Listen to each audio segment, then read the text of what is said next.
ang balimbing, vow. Prutas na hugis bituin sa mundong ibabaw. Taglay ay asim at tamis na nag-uumapaw. Ngunit bakit hinahamping sa mga halimaw? At mga walang prinsipyo na mga bakulaw? Sige nga, Senador Ontiveros, sagutin mo nga, ma'am. Ikaw ang tanungin ko. Nasaan na yung 1,760 million na pinamudmud ninyo sa mga sarili ninyo bilang opisyal ng PhilHealth noong 2015? Nasaan na?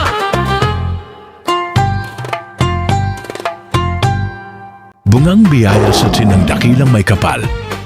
Mula pa pagkabata sa iyon ay napamahal. Balimbing din ang tawag sa mga taong hangal. Sila'y bumabaliktad at nawala ng dangal. Paling ko yung mukha mong putragis kang pangilinan ko. Dagdag ka pa sa problema ng bayan natin imbis na makatulong yung batas mo.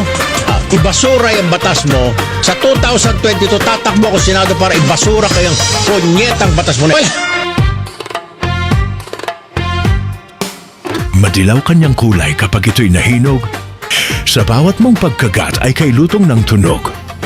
Itong muntikong tula ay aking hinahandog sa mga leader natin na hindi nabubusog.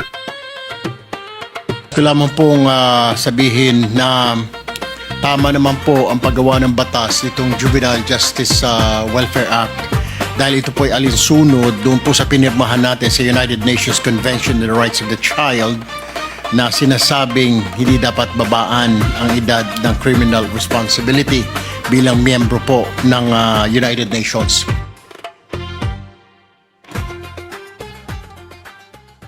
Salamat sa inyong pakikinig. Inyong pinagtiyagaan ang isang nonsense na topic. Hanggang sa susunod na paglalahad ng walang kwentang kwento. Paalam.